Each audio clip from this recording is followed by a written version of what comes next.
So she kept on telling me that she was scared, and finally she's like, Dad, I want to tell you this. I'm going to tell you this. And I said, okay, what happened? Or what?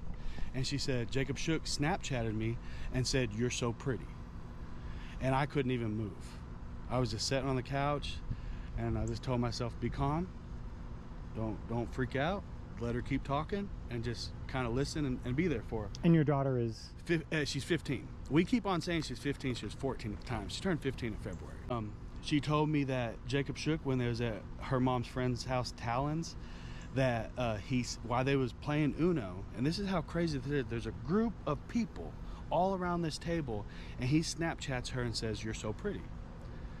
And I asked Elizabeth what she said back, and she said, first she got scared, and I said, Elizabeth, you're not in trouble for any of this. I don't care if you played into it or nothing. You're a kid. This ain't got nothing to do with you.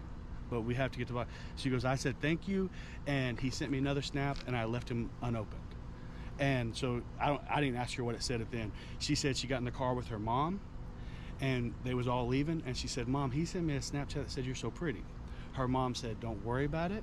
He's drinking. He don't mean anything by it, but don't make a big deal out of it because he's coming to stay the night. So I didn't know anything about this. Elizabeth slipped up back in January or something. I don't mean to be ugly, but you're not supposed to be on this side. Oh, we're just trying to get some shade. Is that all right? Yeah, as long as you stay right there. We're not going to move from here. That's all there's for. Understandable. I appreciate you. Then back in January, now I heard it, I called him that first time on Wednesday. That's when I learned about it. And then I got a hold of him on Thursday.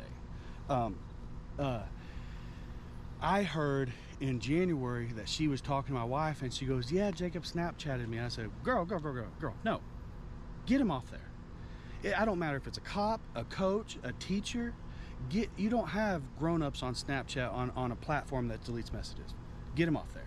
She went home and she told her mom that, hey, Dad said I got to delete him off there. He's getting weirdo vibes from him. Erica, she said, Elizabeth, my daughter, said to her mom, don't say anything in front of me, but can you tell him that I have to delete him? Because she didn't want to delete him with him pretty much staying there. Because he would come in the house and be like, Elizabeth, you deleted me, and she didn't want to feel that way. And so this was a group chat.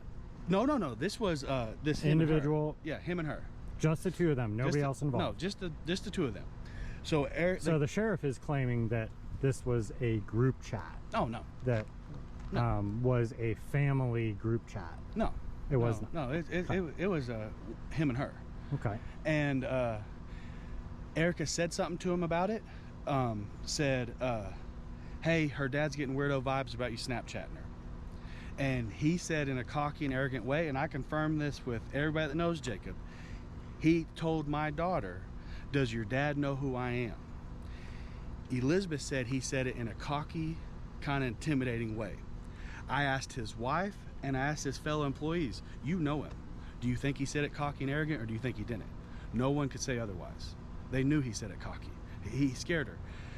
He left there and he Snapchatted her instantly and said, I'm a weirdo, ain't I? And that was pretty much all it was on the messages, and Elizabeth never played into it. But like I told Jacob Shook, I feel like we was one smile away from him doing something to her that was irreversible. And honestly, what he already did is irreversible.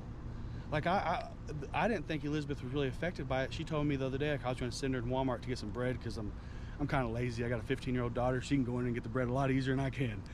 And she goes, Dad, can you not send me in Walmart anymore by myself?